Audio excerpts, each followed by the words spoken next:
மாண்புமிகு தமிழ்நாடு முதலமைச்சர் அவர்களின் நல்வாழ்த்துக்களோடு கைத்தறித்துறை கீழ் வரும் கோஆப்டெக்ஸ் நிறுவனம் 145வது கிளை இன்று அம்ஜிகரையில் அமைந்துள்ள ஸ்கைவாக் மாலில் இனிதே துவங்கப்பட்டிருக்கிறது.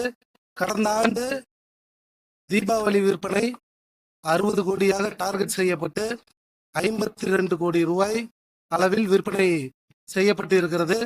இந்த ஆண்டு அதை அதிகரிக்கும் வகையில் 100 கோடி ரூபாயாக உயர்த்த வேண்டும் என நிறுவன மேலாளரிடம் தகவல் தெரிவித்திருக்கிறோம். வரும் காலங்களில் எல்லா பக்கமும் பரவலாக புதிய கிளை ஆரம்பிப்போம் என்பதை இந்த நேரத்தில் மகிழ்ச்சியோடு தெரிவித்துக் கொள்கிறேன். அதுக்காக தான் இன்னைக்கு புது புது டிசைன்ஸ் லான்ச் பண்ணியிருக்கிறோம். இன்னும் அந்த டெக்னீஷியன்ஸை எல்லாத்தையும் வர சொல்லியிருக்கிறோம். அவங்களோட கலந்துக்கிட்டு இதை டெவலப் பண்ணுறதுக்கு என்ன வழிங்கிறது அடுத்த கட்ட நடவடிக்கையாக பண்ணுறது. அதான் 144 இருந்துச்சு, இன்னைக்கு 145வது ஷோரூம் ஓப்பன் பண்ணியிருக்கிறோம். இன்னைக்கு ஏர்போர்ட்ல ஒரு சின்ன ஒரு அவுட்லெட் ஆரம்பிச்சு இல்லை, அதான் 3 செக்டார் கொடுத்துருந்தாங்க. இப்போ 4வது செக்டார் ரெடி பண்ணி இருந்தாங்க. அதுவும் டிஸ்போஸ் ஆயிருச்சு. அது பள்ளிக்கல்வித்துறையில் கொடுத்தாச்சு. அது அவங்க டிஸ்ட்ரிபியூட் பண்ணியிருப்பாங்க.